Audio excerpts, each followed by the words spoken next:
ಪ್ರಬಂಧದಲ್ಲಿ ಎರಡು ವಿಧಗಳು ಬರ್ತದೆ. ಒಂದು ವಸ್ತು ಆಧಾರಿತ ಪ್ರಬಂಧ ಅಂತ. ವಸ್ತು ಆಧಾರಿತ ಪ್ರಬಂಧ ಅಂದರೆ ಒಂದು ವಿಷಯವನ್ನು ಕುರಿತದಾಗಿರ್ತದೆ.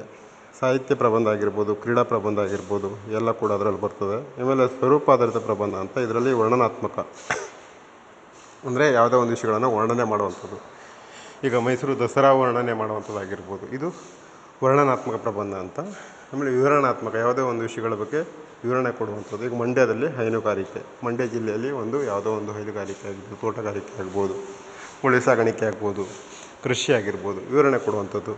ಆಮೇಲೆ ವಿಚಾರ ಮಾಡುವಂಥದ್ದು ಅಂದರೆ ಭಾರತದ ಏಕರೂಪದ ನಾಗರಿಕತೆ ಸಂಹಿತೆ ಬೇಕೆ, ಈ ಎಲ್ಲ ಒಂದು ವಿಚಾರ ಮಾಡುವಂಥದ್ದು, ವಿಚಾರಾತ್ಮಕವಾಗಿರುತ್ತದೆ ಇದೊಂದು.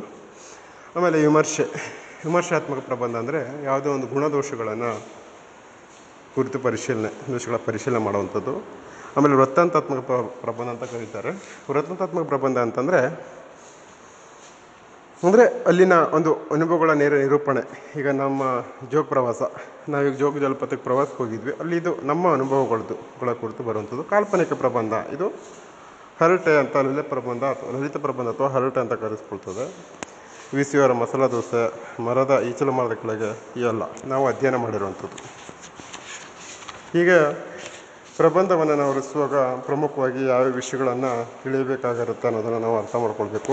ಪ್ರಮುಖವಾಗಿ ನಾವು ಪ್ರಬಂಧನ ಬರೆಯುವಾಗ ಒಂದು ವಿಷಯಗಳನ್ನು ತೆಗೆದುಕೊಳ್ಬೇಕಾಗತ್ತೆ. ವಿಷಯಕ್ಕೆ ಆರಿಸ್ಕೊಂಡು ಒಂದು ಶೀರ್ಷಿಕೆಯನ್ನು ಕೊಡಬೇಕಾಗತ್ತೆ. ಈಗ ಬಸವಣ್ಣನವ್ರ ಬಗ್ಗೆ ತೆಗೆದುಕೊಂಡ್ರೆ, ಬಸವಣ್ಣನವರ ವಚನಗಳಲ್ಲಿನ ಕಾಯಕ ಪರಿಕಲ್ಪನೆ ಅಥವಾ ಅನುಭವ ಮಂಟಪ, ಯಾವುದೇ ಒಂದು ವಿಷಯಗಳನ್ನು ತೆಗೆದುಕೊಂಡ್ರೆ ಒಂದು ಶೀರ್ಷಿಕೆ ಕೊಟ್ಟು ಆ ವಿಷಯಕ್ಕೆ ಸಂಬಂಧಪಟ್ಟಂತೆ ಪ್ರಮುಖವಾಗಿ ಉದ್ದೇಶ, ನಾನು ಯಾವ ಪೀಠಿಕೆಯನ್ನು ಬರೀಬೇಕಾಗತ್ತೆ. ಪ್ರಾರಂಭದಲ್ಲಿ ಪೀಠಿಕೆ ಅಂದರೆ ಚಿಕ್ಕದಾಗಿ ಶಾರ್ಟಾಗಿ ಒಂದು ವಿಷಯಗಳ ಕುರಿತು, ಪೀಠಿಕೆ ಆದಮೇಲೆ ಉದ್ದೇಶ ಬರೀಬೇಕಾಗತ್ತೆ. ಉದ್ದೇಶನ ಅಂದರೆ ನಾನು ಈ ಪ್ರಬಂಧವನ್ನು ಯಾಕೆ ಬರೀತಾ ಇದ್ದೀನಿ, ಬರೆಯೋ ಉದ್ದೇಶ ಏನು. ಆಮೇಲೆ ವ್ಯಾಪ್ತಿ ಅಂದರೆ ಈ ಪ್ರಬಂಧ ಯಾವ್ಯಾವ ವಸ್ತುನಿಷ್ಠ ವಿಷಯಗಳನ್ನು ಒಳಗೊಂಡಿದೆ ಅನ್ನುವಂಥದ್ದು ವಿಷಯ ವ್ಯಾಪ್ತಿ. ಆಮೇಲೆ ಇದರ ಮಹತ್ವ ಓದುಗನಿಗೆ ಯಾವ ರೀತಿ ಪ್ರಯೋಜನ ಆಗುತ್ತೆ, ಸ್ವರೂಪ ಮತ್ತು ವಿಧಾನ ಇವೆಲ್ಲ ಬರುತ್ತೆ. ಅದಾದಮೇಲೆ ನೆಕ್ಸ್ಟು ಪರಿವಿಡಿಗಳನ್ನು ಕೊಟ್ಟಿರ್ತೀವಲ್ಲ, ಅದೇ ಥರ ಇದೆಲ್ಲ ಬರುತ್ತೆ.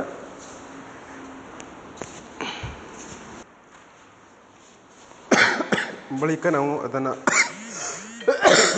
ಬರ್ಕೊಳ್ತಾ ಹೋಗಬೇಕಾಗತ್ತೆ, ಯಾವ ವಿಷಯಗಳಿದೆ, ಏನೇನಿದೆ ಅನ್ನುವಂಥದ್ದು.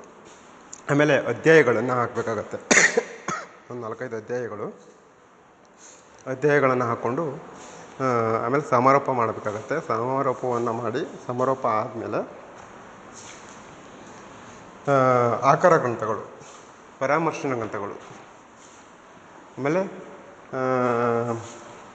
ಛಾಯಾಕೃತಿಗಳು, ಗ್ರಂಥ ಋಣ, ಇವೆಲ್ಲವನ್ನು ಬರೆದು ಸಮಾರೋಪ ಎಲ್ಲ ಆದಮೇಲೆ ಇದನ್ನು ಎಂಡ್ ಮಾಡಬೇಕಾಗುತ್ತೆ. ಇಷ್ಟು ವಿಷಯಗಳು ಒಂದು ಪ್ರಬಂಧನ ಬರೆಯುವಾಗ ಇರುತ್ತೆ. ನಾವು ಯಾವ ವಿಷಯಗಳನ್ನ ಆರಿಸ್ಕೊಂಡು ಬರಿತೀವಿ ಅದರ ಮೇಲೆ ಡಿಪೆಂಡ್ ಆಗಿರುತ್ತೆ.